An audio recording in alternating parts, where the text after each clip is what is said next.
All right, let's dive in. Today, we're going to talk about something that really separates the good golfers from the great ones: controlling your ball flight. Being able to hit it high or low whenever you want, it's not some secret art form. And the best part? It is way simpler than you probably think. Uh, you know the feeling, right? You absolutely stripe one down the middle, you're feeling fantastic, and then your approach shot, it just hangs up there, gets eaten alive by the wind, and drops short of the green.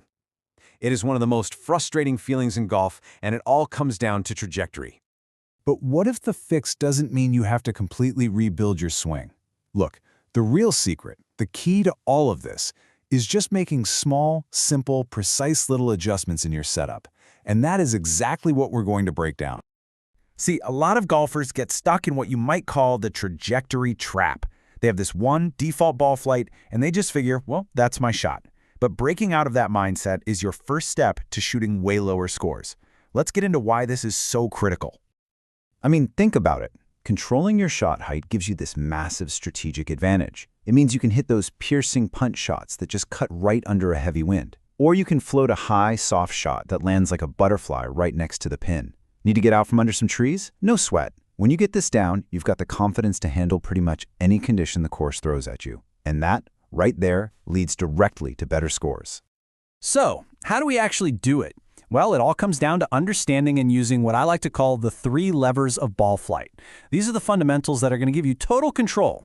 Seriously, the best way to picture this is to think of a control panel. You've got these 3 main dials, or levers, and just by tweaking them a little bit, you can decide exactly how that ball is going to fly. Once you get what each one does, it becomes almost automatic. And here they are, the 3 levers on our control panel. It's honestly pretty simple. First up, ball position.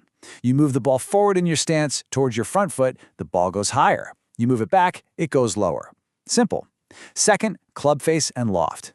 You present more loft at impact, you open that face a little, ball goes up. Less loft, it stays down.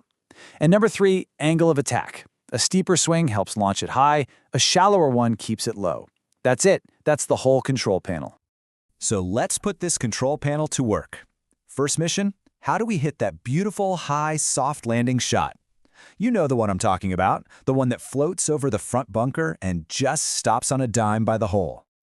Okay, it's a 4-step recipe. First, move that ball position forward, closer to your lead foot.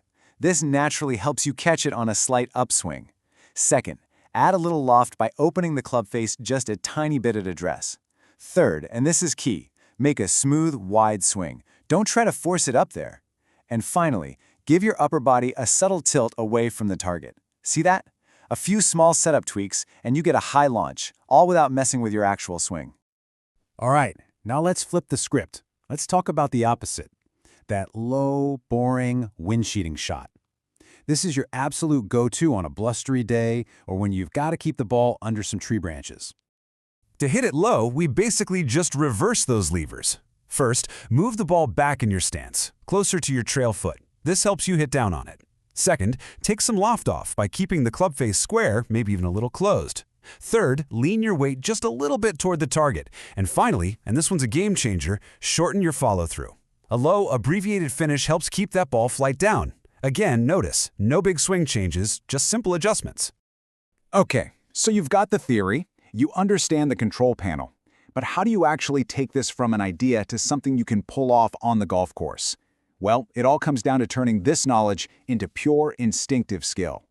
And listen, this part is so important. You can know all the theory in the world, but it means nothing until you get out there and practice. The whole goal is to develop the feel for these shots. So when you're on the course, you're not overthinking mechanics, you're just seeing the shot in your head and letting your body do it. So here are 3 awesome, simple drills you can take to the range.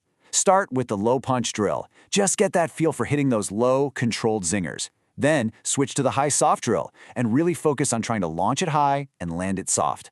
But the real magic, the money drill, is the variable trajectory drill. Take one club, like a 7-iron, and hit one high, then one low, then one medium. This is how you really build that incredible feel and total control. Now, as you practice, just watch out for these common traps. The biggest one, and I see it all the time, is trying to scoop or lift the ball up to hit it high. Don't do that. Let the loft and your setup do the work. Avoid making these huge, crazy changes to your swing. And please, don't ignore the basics. Ball position and club face are your primary controls. Oh, and swinging harder is never the answer. It just makes you lose control. So look, if you remember just one thing from all this, make it this right here. Small, deliberate changes will beat major swing overhauls every single time when you're trying to control your trajectory. That's the whole philosophy. Trust those small adjustments. So there you have it. The control panel is now yours. You've got the levers for high shots, low shots, and everything in between. So the only question left is, where are you going to use this new skill first?